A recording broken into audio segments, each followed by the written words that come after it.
إن الحمد لله نحمده ونستعينه ونستغفره ونعوذ بالله من شرور أنفسنا ومن سيئات أعمالنا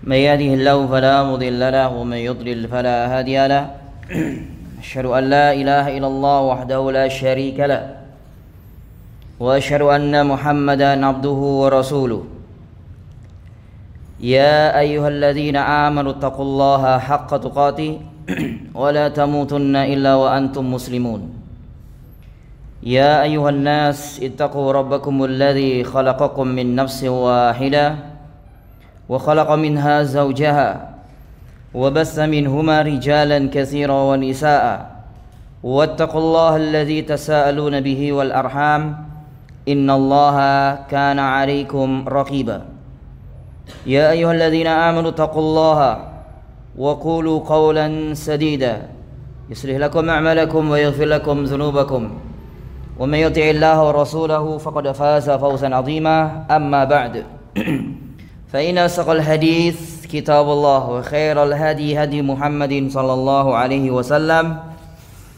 وشر الأمور محدثاتها وكل محدثة بدعة wa kullu bid'atin dhalalah wa kullu dhalalatin finnar. Yang bawa kitab sekarang halaman 231. Syarat pengkafiran yang ke-6.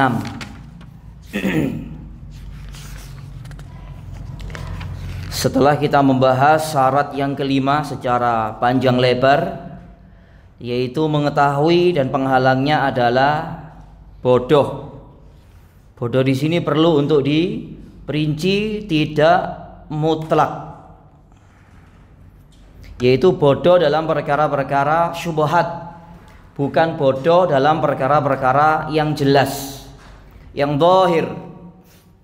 Kalau kesyirikan yang besar, kufur yang besar, seseorang terjatuh ke dalamnya, maka pelakunya dinamakan musyrik, pelakunya dinamakan kafir, baik sebelum datangnya hujjah ataupun sesudahnya. Sekaligus untuk membantah kelompok yang menyimpang sejak dahulu hingga hari ini, yaitu Murji'ah. Orang-orang yang menyia-nyiakan dalam bab iman dan juga menyia-nyiakan dalam bab takfir. Mereka mengeluarkan amal dari iman, kemudian mereka tidak mau mengkafirkan para pelaku kesyirikan dan kekufuran yang zahir. Ini merupakan kerusakan orang-orang Murji'ah. Kerusakan orang-orang Murji'ah yang sangat berbahaya sekali bagi akidah kaum muslimin. Bagi akidah kaum muslimin. Sebelum kita membaca syarat yang ke-6, ini kita sebutkan dari para ulama salaf terdahulu beberapa pernyataan mereka tentang bahayanya Murji'ah. Mereka mengeluarkan mengeluarkan amal dari iman dalam bab iman, sementara dalam bab kufur mereka menyia-nyiakan takfir, tidak mau memvonis kafir orang yang seharusnya dikafirkan. Ya. Padahal para ulama begitu banyak menulis kitab, para ulama salaf terdahulu dalam masalah iman. Tentunya sangat banyak sekali. Di sini kita sebutkan beberapa peringatan dari para ulama salaf terdahulu tentang bahayanya Murji'ah. Yang pertama di sini kita sebutkan Sa'id bin Jubair, salah seorang tabi'in yang terkemuka. Beliau mengatakan al-murji'atu yahudul qiblah. Murji'ah itu adalah Yahudinya kiblat ini, umat ini. Kenapa mereka dikatakan Yahudi umat ini atau kiblat umat ini oleh Sa'id bin Jubair? Karena orang-orang Yahudi menyia-nyiakan, tafrid. Kalau orang Nasrani berlebih-lebihan, kalau orang Yahudi menyia-nyiakan. Orang Nasrani berlebihan kepada Isa bin Maryam, sementara orang-orang Yahudi menyia-nyiakan Isa bin Maryam. Orang Nasrani menyembah Isa bin Maryam, menjadikan Isa bin Maryam sebagai Tuhan atau anak Tuhan atau salah satu dari 3 Tuhan. Ghulu, berlebih-lebihan. Sementara orang-orang Yahudi menyia-nyiakan Isa, ingin membunuh Isa, menuduh ibunya sebagai pezina dan yang semisalnya. Jadi di sini Sa'id bin Jubair menyamakan Murji'ah itu dengan Yahudi dalam bab tafrid, menyia-nyiakan. Masya Allah. Kemudian ulama yang lain, tabi'ut tabi'in, Ibrahim An-Nakhai, la fitnatul murji'ah akhwafu ala hadhil ummah min fitnatil azariqah. Sungguh fitnah murji'ah ini sangat-sangat mengkhawatirkan bagi umat ini daripada fitnah orang-orang khawarij. Kita tahu orang-orang khawarij ini suka mengkafirkan secara serampangan, secara membabi buta, mengkafirkan para pelaku dosa besar, mengkafirkan pemerintah yang tidak berhukum dengan hukum Islam secara mutlak. Serampangan orang-orang khawarij. Tapi di satu sisi, jika dibandingkan dengan Murji'ah, maka Murji'ah jauh lebih berbahaya. Kenapa demikian?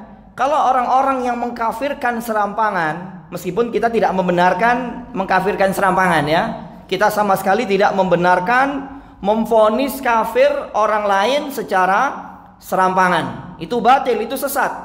Tapi di satu sisi itu membuat orang takut berbuat dosa. Bukan berarti kita membenarkan mereka serampangan dalam mengkafirkan, tidak. Orang-orang khawarij mengkafirkan pemerintah yang tidak berhukum dengan hukum Islam. Orang-orang khawarij mengkafirkan para pelaku dosa besar. Ini satu sisi positifnya, itu menyebabkan pelaku dosa itu takut untuk berbuat dosa. Bukan berarti kita membenarkan takfir mereka yang serampangan, tidak. Adapun Murji'ah, mereka sangat menyia-nyiakan perbuatan dosa, bahkan menyia-nyiakan perbuatan kufur. Tidak mau memvonis pelaku kekufuran dengan kafir, tidak mau memvonis pelaku kesyirikan dengan musyrik. Menyia-nyiakan. Lebih berbahaya daripada orang-orang khawarij, meskipun kedua-duanya sama-sama berbahaya, sama-sama sesat. Itu. Tapi dari satu sisi, jika dibandingkan keduanya, maka Murji'ah jauh lebih berbahaya, lebih mengkhawatirkan. Kemudian yang berikutnya, perkataan beliau lagi, al-murji'atu akhwafu indi ala ahli islam min iddahim minal azariqah. Hampir sama ini. Murji'ah menurut saya itu lebih mengkhawatirkan bagi umat Islam daripada orang-orang azariqah. Lalu beliau juga mengatakan, Ibrahim An-Nakhai, ma a'lamu ahmaq fi ra'yihim min hadhil murji'ah. Aku tidak tahu yang lebih dungu daripada pendapat mereka, yaitu orang-orang Murji'ah. Karena betul-betul menyia-nyiakan orang-orang Murji'ah ini, merusak, sangat-sangat merusak. Kemudian kata seorang tabi'in yang mulia, yaitu murid senior Ibnu Abbas, Mujahid bin Jabir al-Makki rahimahullah ta'ala, beliau mengatakan tentang Murji'ah, yabda'una fikum Murji'ah. Mereka awalnya akan menjadi Murji'ah, summa yakunu Qadariyah, kemudian mereka suatu saat akan menjadi Qadariyah, summa yusiru Majusan, kemudian terakhir kalinya mereka akan menjadi Majusi. Ini bahayanya, Masya Allah. Kemudian perkataan ulama yang lain, Yahya dan Qatadah, keduanya mengatakan, laisa minal ahwa syai'un akhwafu indahum 'alal ummah minal irja. Tidak ada hawa nafsu yang lebih mengkhawatirkan menurut mereka. Mereka di sini adalah para ulama salaf terhadap umat ini daripada Murji'ah. Masya Allah. Seharusnya orang-orang yang nggak punya ilmu diam ya. Kalau dia nggak tahu apa itu murji'ah, diam saja. Karena banyak orang-orang yang nggak punya ilmu berbicara tentang masalah ini. Masya Allah. Dan ini merupakan penyakit kronis di zaman kita sekarang. Kalau misalkan kita tanya ini, kira-kira penyakit badan yang paling kronis itu apa? Yang paling berbahaya? Penyakit badan. Kanker, atau mungkin apa, jantung, HIV, ya mungkin itulah ya. Tapi sebenarnya ada yang lebih berbahaya daripada penyakit badan itu, yaitu orang-orang yang berani berbicara tentang agama Allah dengan tanpa ilmu. Apakah itu para pelajarnya, apalagi ustadznya. Ini penyakit yang kronis di zaman kita sekarang. Seharusnya orang-orang gak punya ilmu tuh diam 1000 bahasa. Kalau dia tidak tahu, Allah memberikan arahan dalam kitabnya, memberikan petunjuk. Fas'alu ahla dzikri in kuntum la ta'lamun. Jika kamu gak tahu, bodoh, tanya kepada ahli ilmu. Jika kamu memang orang yang tidak mengerti. Gitu. Nah, sekarang ini banyak orang yang berbicara tanpa ilmu. Masya Allah. Sampai ada yang mengatakan, seorang jamaah ngirim ke saya, tidak ada murji'ah itu yang dikatakan murji'ah itu orang yang gak mengkafirkan pelaku syirik. Masya Allah. Dan terus mau dikemanakan ayat sekian banyak yang sudah kita sampaikan, hadis dan perkataan para imam-imam dakwah yang sudah kita sampaikan pertemuan sebelumnya, bahwa orang yang tidak mau mengkafirkan pelaku syirik itu para ulama sepakat dia termasuk golongan murji'ah. Kok ada orang, Masya Allah, ya orang bodoh, dia mengatakan, tidak ada yang mengatakan ciri murji'ah itu orang nggak mau mengkafirkan secara langsung pelaku kesyirikan. La haula wala quwata illa billah. Hadza buhtanun azim. Ini kebohongan yang sangat besar. Seolah-olah dia Syekhul Islam gitu loh. Ya, wani ngomong kayak ngono itu. Tapi yang benar Syekhul Bahlul. Ya, orang-orang kayak gitu. Soalnya diam 1000 bahasa, kalau nggak tahu tanya. Itu. Ini penyakit kronis ini di zaman kita sekarang ini. Karena sebagian orang tuh sudah menganggap dirinya tahu, dirinya berilmu, padahal dia bodoh. Seharusnya seseorang itu masing-masing kita itu tahu kadar diri kita masing-masing. Kalau suatu perkara tertentu memang kita gak tahu, kenapa kita harus malu? Ya katakan gak tahu, sudah diam, tanya kepada yang tahu. Itu. Jangan berbicara sesuatu yang kita tidak memiliki ilmunya. Ini sangat berbahaya, penyakit kronis di zaman kita sekarang ini. Bahkan sebagian ustadznya kalau membahas masalah uzur bil jahl, ya, hanya qila wa qal, perkataan fulan wa alan. Oh, uzur bil jahl itu perbedaan pendapat di antara ulama. Bohong mereka, kadzab. Kalau pelaku kesyirikan, baik bodoh maupun tahu ilmu, tetap dihukumi apa? Musyrik. Sebelum datangnya hujah, apalagi setelahnya. Sebelum diutusnya Rasul, apalagi setelahnya. Allah menamakan pelakunya musyrik. Masya Allah. Ini perkara besar. Oleh karena itu para ulama kayak gini perkataannya terhadap orang-orang murji'ah. Sangat keras perkataan mereka. Kemudian perkataan ulama yang lain, tabi'ut tabi'in, Al-Imam Az-Zuhri, beliau mengatakan, mabtudi'at fil Islam bid'ah adarru ala ahli min hadhihi, yakni al-irja'.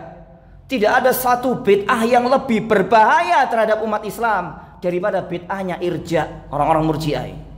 Menyia-nyiakan dalam hal iman, menyia-nyiakan dalam hal takfir. Ini, Masya Allah, na'udzubillah min dzalik. Lalu berkata Mansur bin Mu'tamir, beliau mengatakan, la aqulu kama qalatil murji'atu ad-dhala al-mubtadi'ah. Aku tidak berpendapat seperti pendapatnya murji'ah yang sesat ahli bid'ah. Kayak gini perkataan ulama. Masya Allah. Kemudian perkataan ulama yang lain,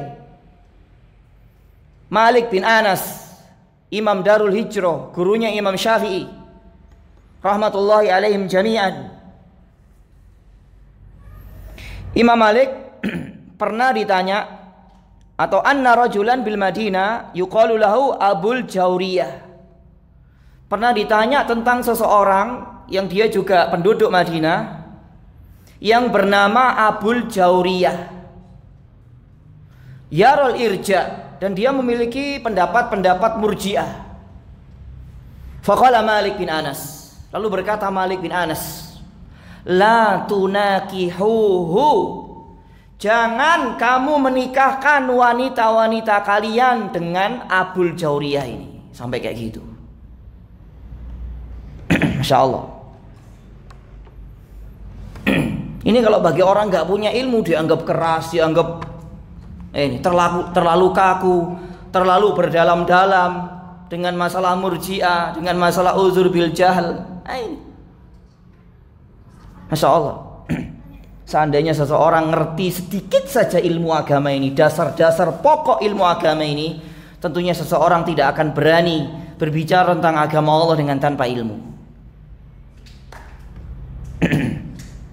Karena begitu banyak sekali kerusakan-kerusakan orang-orang yang berani berbicara agama dengan tanpa ilmu. Belasan, mungkin bahkan puluhan kerusakan orang-orang yang berani berbicara agama Allah dengan tanpa ilmu. Di antara yang pertama, berdusta dan berbohong atas nama siapa? Allah dan Rasulnya. Ini jelas ini. Ketika Allah mengatakan haram, kok ada orang mengatakan halal, kan itu sama saja berbohong atas nama Allah dan Rasulnya. Ketika dia ngomong halal padahal Allah mengatakan haram, lalu dia menyandarkan halal kepada agama Allah. Bohong atau tidak itu? Bohong. Bohong. Ketika Allah mengatakan pelaku kesyirikan dihukumi musyrik, ada orang mengatakan pelaku kesyirikan bukan, dia masih muslim, berarti sama saja dia berbohong atas nama Allah, atas nama hukum Allah Subhanahu wa ta'ala.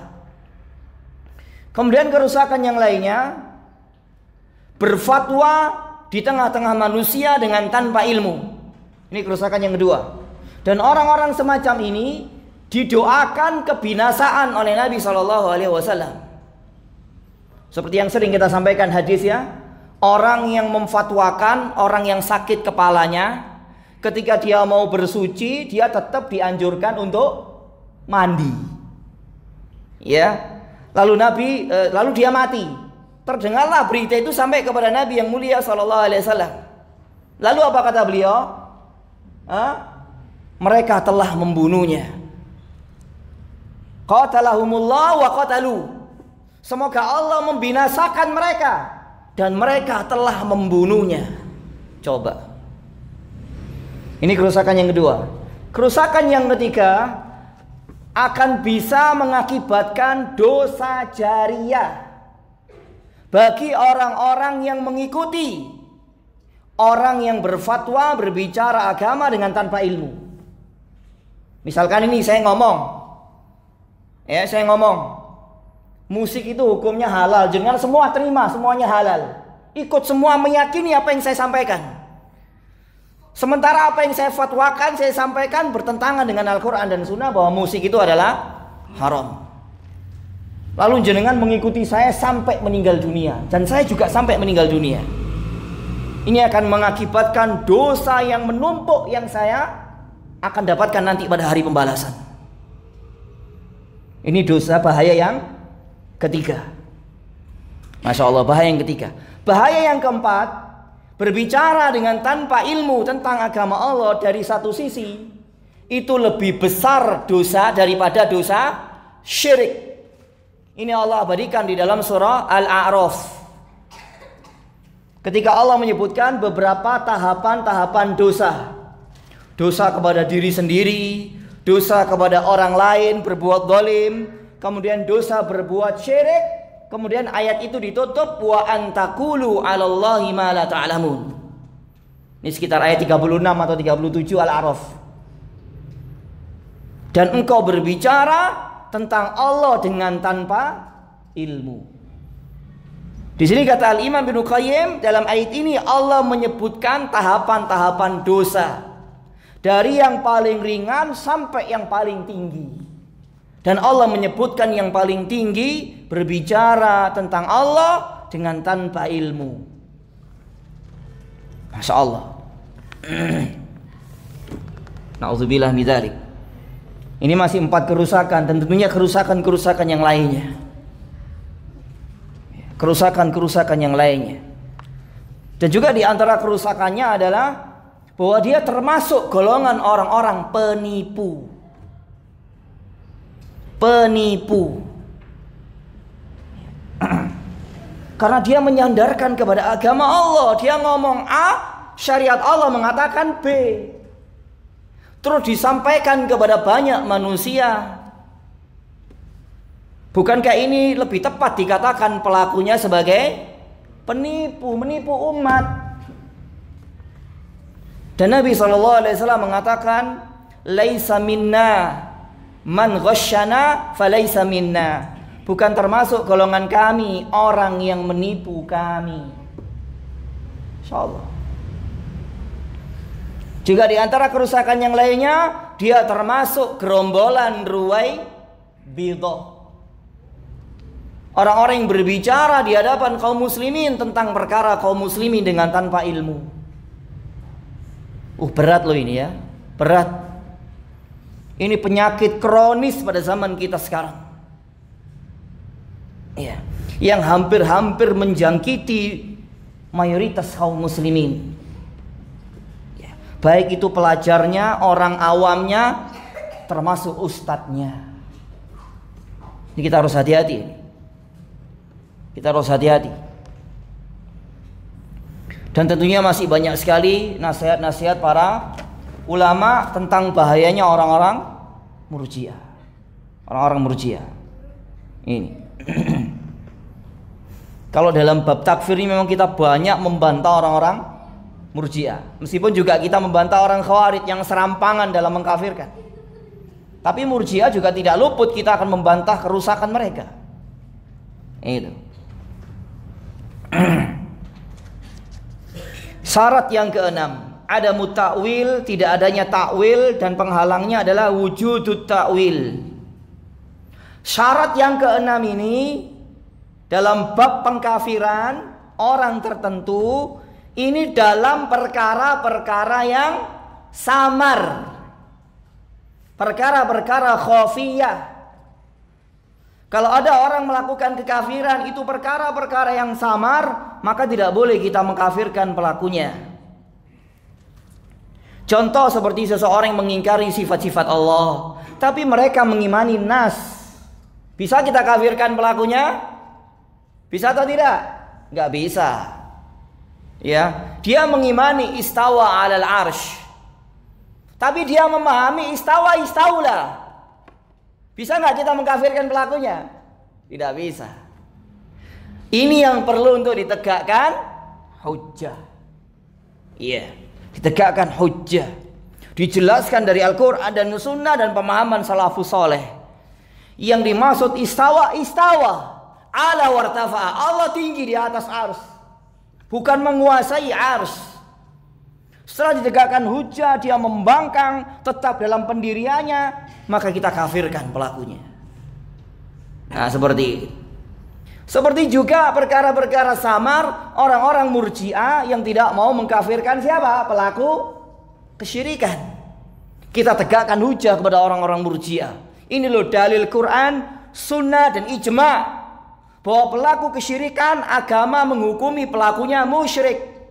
Pelaku kekufuran agama menghukumi pelakunya kafir. Ditegakkan kepada orang Murji'ah. Kalau mereka menerima, itu yang kita harapkan. Kalau tidak, maka kita kafirkan pelakunya. Kita tegakkan hujjah kepada dia. Begitu. Adapun perkara-perkara zahir jelas, nggak berlaku syarat keenam ini. Nggak berlaku syarat yang kelima. Ya, bodoh tidak berlaku. Seperti orang sujud kepada berhala, minta kepada orang mati, ya, memperolok-olok salah satu syariat di antara syariat Islam, maka kita menamakan pelakunya musyrik, kafir. Begitu. Kemarin juga sudah kita kiaskan dengan apa kemarin? Pertemuan yang dulu membunuh. Kalau ada orang bodoh, gak ngaji, gak ngerti agama, wis gak ngerti kebaikan agama ini, terus dia membunuh, kita hukum, kita namakan apa pelakunya? Ya pembunuh. Gak mungkin akal waras akan mengatakan oh dia isi bodoh. Gak mungkin terima akal waras ini. Orang mencuri misalkan, mencuri sampai miliaran uang orang, tertangkap, terbukti. Apakah bisa menerima akal waras ini? Ketika dia dikatakan oh dia masih bodoh, belum ngaji, iso nggak nerima akal waras? Gak iso.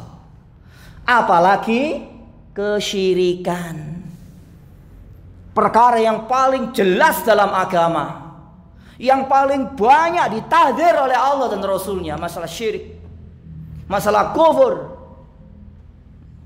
Padahal itu hanya sekedar dosa besar, membunuh, nggak sampai mengeluarkan dari Islam, dah. Tapi tetap kita menghukumi, menamakan pelakunya pembunuh, mencuri ya mencuri.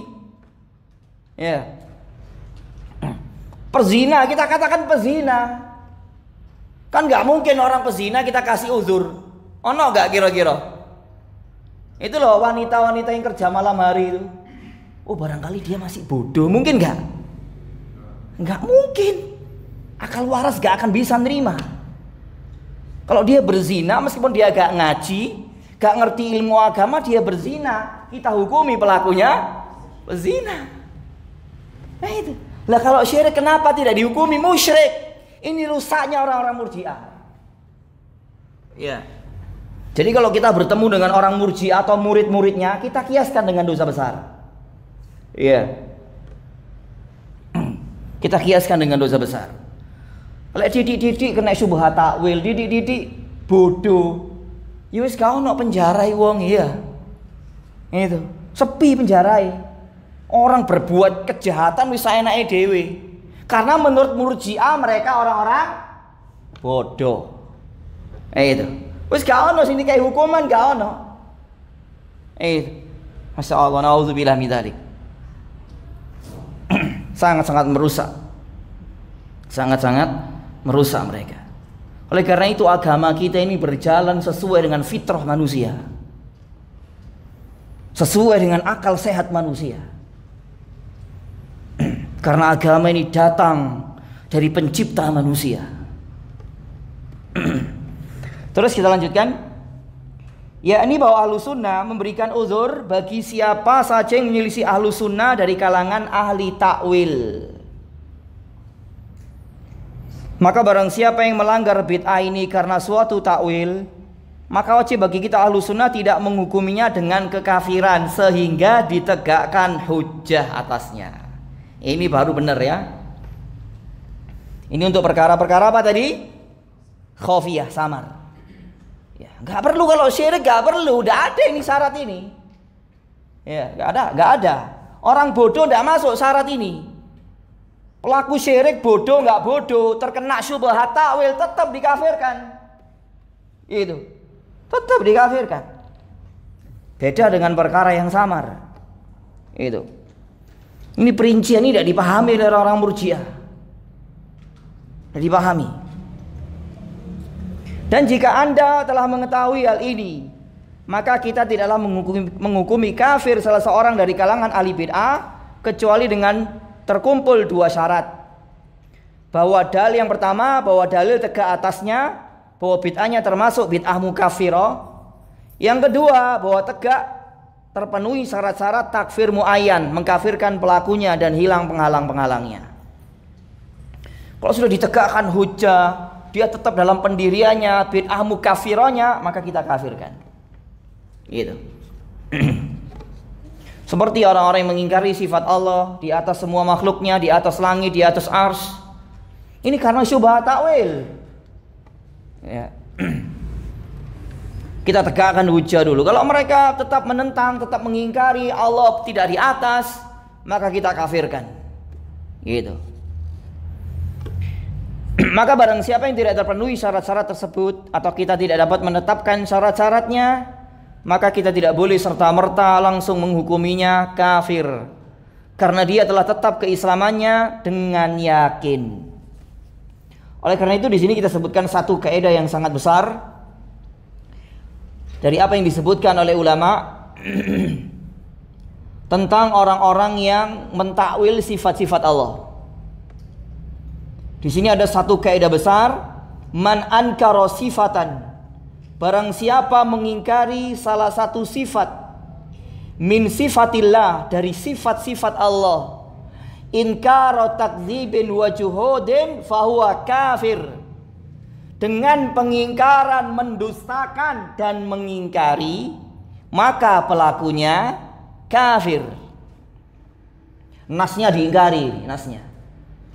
Wa in kana inkara ta'wilin faqad akhta'a, maka jika dia mengingkarinya karena syubhat ta'wil, faqad akhta'a, maka dia telah keliru, wa dhalla, dan sesat, anis sabilil mustaqim, dari jalan yang lurus. Ini ya, ini bedakan ini. Orang yang mengingkari sifat, salah satu sifat di antara sifat Allah dengan mendustakan dan mengingkari, dengan orang yang mengingkari sifat Allah karena syubhat takwil. Beda ada ini. Beda ini. Beda. Dia mengingkari sifat Allah tapi mengimani nas. Kalau yang satunya mengingkari semuanya, sifat maupun nas dia ingkari. Ya. Makanya kelompok yang pertama kafir, yang kedua harus ditegakkan hujjah. Nah, ini. Oleh karena itu Ahlus Sunnah tidak mengkafirkan sebagian ulama Ahlus Sunnah yang terjatuh pada syubhat takwil. Seperti siapa contohnya? An-Nawawi, Ibnu Hajar, terus kemudian siapa? Al-Baihaqi, Ibnul Jauzi. Ini imam-imam besar loh, jatuh pada syubhat takwil. Tidak ada satupun ulama Ahlus Sunnah yang mengkafirkan mereka, kecuali orang-orang bodoh, ya, dari kalangan orang-orang Hadadiyah. Tahu orang-orang Hadadiyah? Orang yang terlalu ekstrim dalam mentahdzir, tidak ada keadilan sedikit pun. Sampai tokoh-tokoh mereka mengatakan kalau ada kitabnya Ibnu Hajar, kitabnya Nawawi, kita bakar semuanya. Halo. Orang-orang bodoh mereka ini, serampangan dalam mentahdzir. Tidak ada sikap insaf dan adil kepada ulama Ahlus Sunnah yang terjatuh dalam kekeliruan. Nah ini. Ini orang-orang Hadadiyah ini juga muncul diikuti oleh sebagian orang yang katanya salafi. Iya. Apa-apa yang nggak cocok dengan dirinya ditahdir lagi. Itu. Masya Allah. Ini mirip-mirip Hadadiyah. Orang-orang yang serampangan dalam mentahdir. Padahal tahdir itu ada aturannya, aturan mainnya. Dulu kita sebutkan ada berapa kaidah yang masih ingat? Kaidah-kaidah dalam mentahdir. Ayo wis lali sama ai. Ngare gak ajek apa to kowe atau kogak ya ngare ya. Ah kita sindir gak apa wis ya. Ayo siapa yang masih ingat? Kaidah tahdir. Memperingati orang tertentu bahwa orang ini memang berhak untuk diperingati dari bahayanya, bahaya pemikirannya. Yang pertama, qaidatul ikhlas. Ikhlas karena Allah Subhanahu wa taala dalam mentahdzir. Bukan karena ada tendensi yang lain. Jadi murni karena Allah, murni karena membela agama Allah dan Rasulnya. Yang kedua, tegak dengan ilmu, hujjah. Nah ini tegak dengan hujjah. Orang yang ditahdzir ini memang berhak untuk ditahdzir atau tidak? Orang ini memang orang yang menyebarkan kesesatan atau tidak? Dengan ilmu, dengan hujjah dari Al-Quran dan Sunnah. Bukan karena gak seneng, bukan karena gak ikut pengajiannya, gak boleh. Ini orang-orang bodoh yang seperti ini. Ini banyak yang kayak gini ini sekarang. Gak ikut pengajiannya ditahdzir, bukan ikut grupnya ditahdzir, hati-hati. Ini ngomong ini soalnya pengalaman gitu loh ya. Bahkan orang-orang awam dipengaruhi. Orang gak bisa baca Arab, gak bisa baca Quran, hati-hati itu. Itu. Yang soalnya orang awam itu dikasih ilmu masalah tauhid, apa itu arti la ilaha illallah, syarat-syarat dan seterusnya. Ini malah orang baru belajar dikasih tahu kayak gitu, hati-hati, hati-hati. Kan orang-orang bodoh gak punya ilmu. Apalagi yang ditahdir orang yang tidak berhak sama sekali untuk ditahdir. Orang yang mendakwakan dakwah tauhid, mengajak manusia kepada manhaj para sahabat. Masya Allah. Maka orang-orang yang berbicara masalah tahdir, ini kalau saya ibaratkan Pak, dia itu berada di tepi jurang api neraka jahanam. Kalau dia nggak punya ilmu, nggak punya sikap adil, sikap insaf kepada orang lain, dia akan serampangan dalam berbicara. Ini yang memudahkan pelakunya jatuh kepada neraka jahanam nanti pada hari kiamat. Ini loh bahaya, karena dia berbicara tentang seorang muslim. Kalau dia nggak punya ilmu, nggak punya sikap insaf keadilan, dia akan merusak dan merobek-robek kehormatan saudaranya sesama muslim, memfitnahnya, menghibahnya, berbicara tentangnya dengan tanpa ilmu. Ini bahaya ini. Jadi orang-orang yang berbicara tahdir itu Pak, kalau saya ibaratkan, dia sudah berada di tepi jurang neraka. Gilu engkas kepreset, hancur dia. Ini bagi orang-orang yang gak punya ilmu dan gak punya sikap insaf keadilan. Akhirnya ngawur ngomongin penuh kebencian. Iya atau tidak ini? Iya, penuh kebencian akhirnya. Soalnya duduk grupe, gak melok ustate, kelompoke. Nah itu. Penuh kebencian, akhirnya yang disebarkan kebencian bukan ilmu. Ini yang terjadi pada zaman kita sekarang ini. Ingat, kita ini berbicara sesama muslim harus hati-hati loh.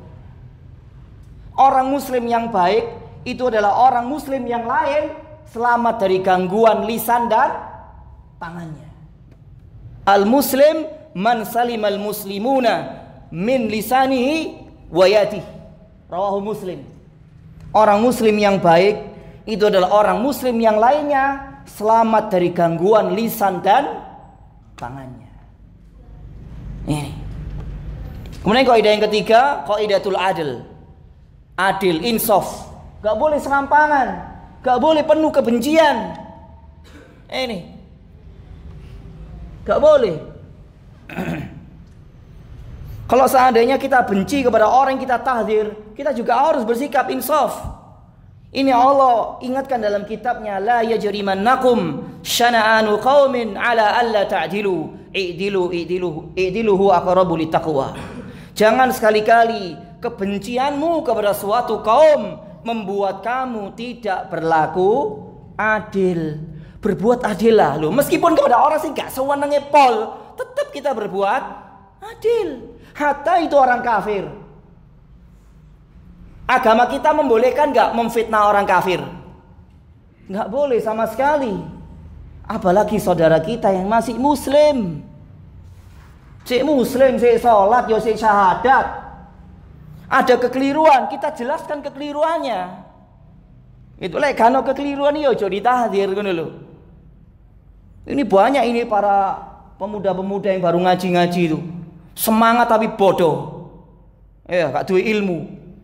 Ini banyak ini kayak gini nih, ngaku nih manhaj salaf.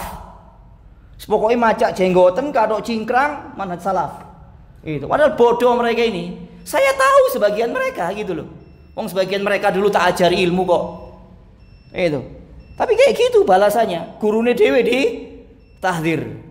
Wae enggak kayak ini, guru dhewe di tahdir, di fitnah. Nauzubillah min dzalik. Barang siapa yang tidak bersyukur kepada manusia, hakikatnya dia tidak bersyukur kepada Allah Subhanahu wa taala. Nauzubillah min dzalik. Ya mungkin azan dulu.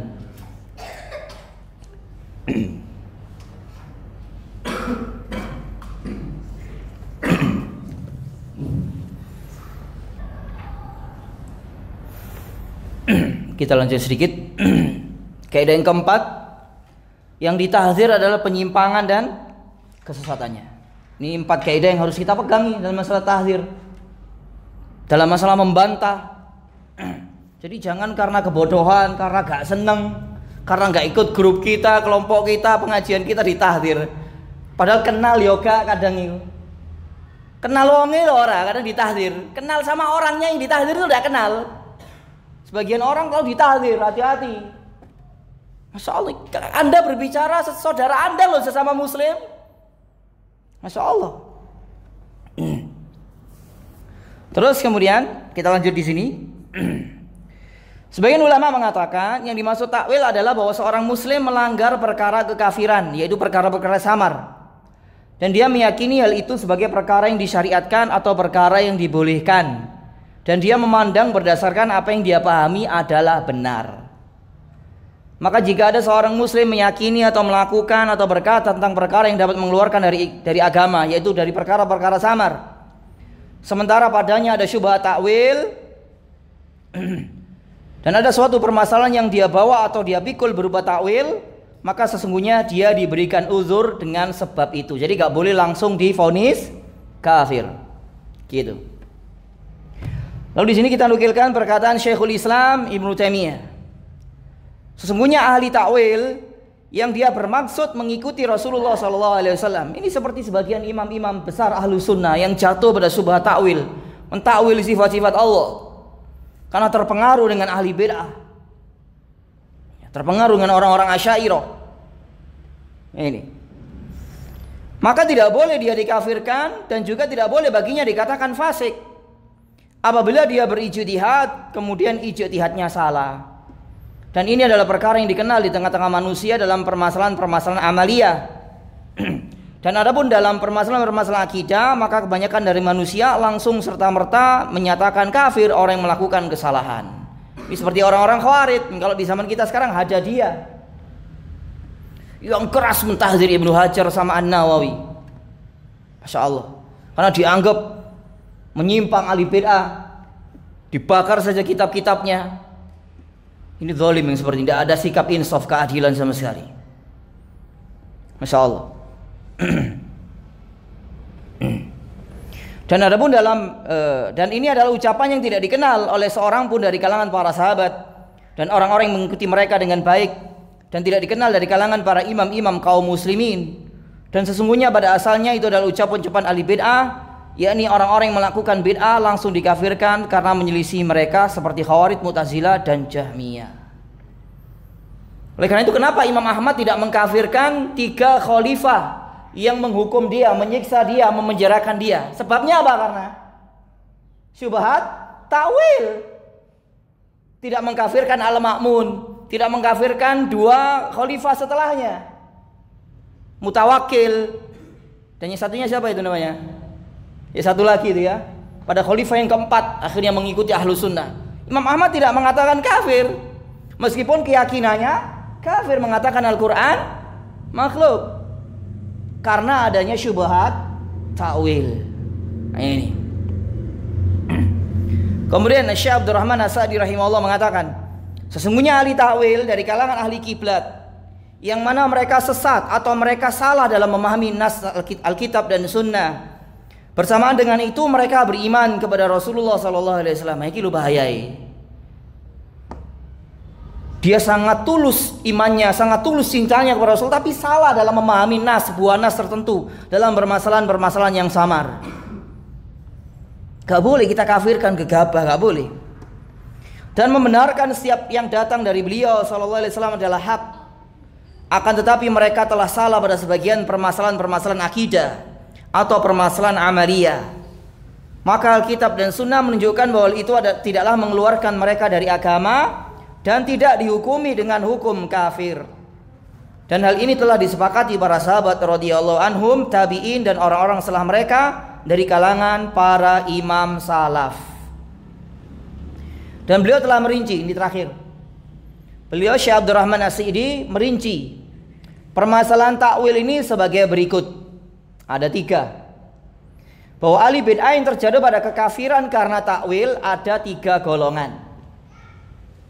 Golongan yang pertama, yang tidak diberikan uzur sama sekali, bahkan dia dikafirkan setelah dia mengetahui kebenaran. Berarti setelah ditegakkan hujah dan terus menerus menyelisih kebenaran tersebut, ini kafir. Kalau kayak gini nih kafir. Kalau orang yang teriak-teriak Wahabi itu kira-kira gimana itu ya? Mengingkari sifat-sifat Allah, tahu nggak? Yang dijuluki singanya Azwaja, tahu nggak orangnya ya? Nah, itu kira-kira kafir apa enggak ya kira-kira? Hah? Ya kafir dia itu. Tegak hujah belum kepada dia? Sudah banyak yang menegakkan hujah. Dia mengingkari Allah di atas, dia mengingkari sifat-sifat Allah yang lain. Ini, jadi ini pendekar Azwaja itu ya, Masya Allah. Tapi penampilannya kayak musyrikin. Itu naudzubillah min dzalik. Ini terus-menerus dia menyelisih kebenaran. Nang dindi teriak Wahabi.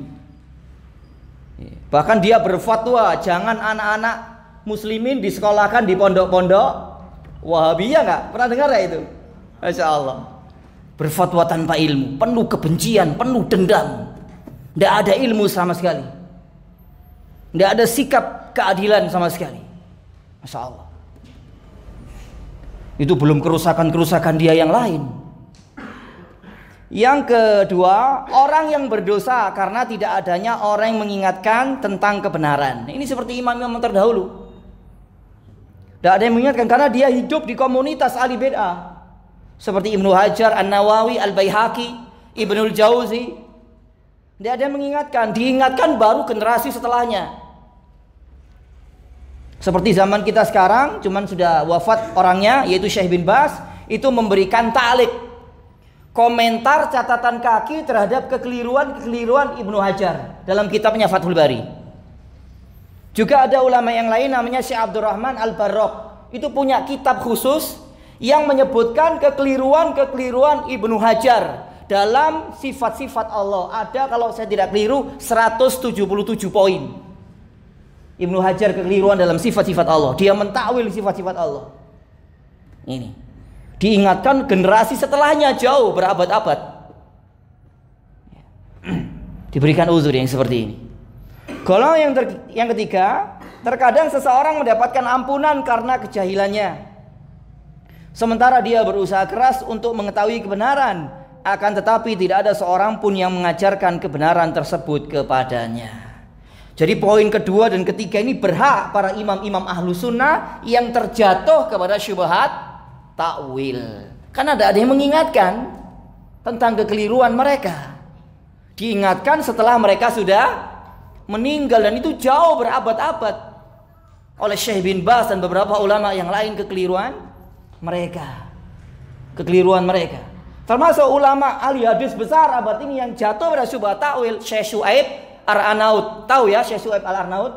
Kan beliau mentahqiq banyak kitab hadis. Beliau jatuh pada syubhat takwil. Itu jatuh. Tapi di akhir-akhir kehidupannya itu ada di video YouTube itu. Beliau menyatakan kekeliruannya dan dia rujuk kepada akidah salaf. Ini seorang alimun kabir, imam ahli hadis pada abad ini salah satunya. Yang selevel dengan Syekh Albani ini, Syekh Syuaib Al-Arnaud ini. Jatuh pada syubhat takwil. Kekeliruannya sebagian diingatkan oleh ulama. Tapi di akhir-akhir penghujung hidupnya ada di YouTube itu beliau mengakui kekeliruannya dan dia rujuk kepada manhaj salaf, akidah salaf. Itu.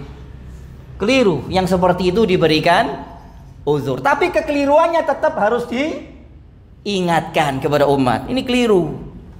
Menyalahi pemahaman salaf. Lihat. Berarti ahlu sunnah ini berada pada keadilan gitu loh. Enggak terlalu mencelanya, enggak terlalu menghabisinya, juga tidak terlalu taklid mengekor membabi buta kepada mereka yang telah keliru. Karena ahli bid'ah kayak gitu, ahli bid'ah sing terlalu mengekor kepada ulama-ulama yang keliru ini mengekor secara membabi buta. Ada yang terlalu ekstrim, mentahdir secara serampangan, tidak ada sikap keadilan sama sekali. Nah, ini dari kalangan orang-orang hadadiyah di zaman kita sekarang. Wallahu ta'ala alam bisawab. Mungkin kita anggap selesai bab yang ke-21 ini tentang syarat-syarat dan penghalang-penghalang pengkafiran. Insya Allah pertemuan berikutnya kita masuk pada bab yang ke-22 tentang jihad itu bersama pemimpin kaum muslimin, dan juga bab ke-23 ini serem ini ya. Kebetulan di negeri kita terjadi gejolak ini ya. Bab 23 ini ya. Karena banyaknya orang tidak mau mentaati pemerintah, tidak sabar dengan kezaliman pemerintah. Akhirnya terjadi demo besar-besaran ya. Di mana itu? Ya pokoknya di sana ya. Ojo melok-melok ya. Yang sudah ngaji gak pantas belas melok-melok. Itu. Yang gak ngerti ilmu belajar dulu. Itu ya, belajar. Kewajiban kita mendengar dan taat kepada pemerintah yang sah dan sabar atas kezaliman mereka. Mendengar dan taat dalam perkara yang ma'ruf serta sabar atas kezaliman mereka. Meskipun kita dipukul punggung kita, dirampas harta kita. Fasma wa ati, kata Nabi.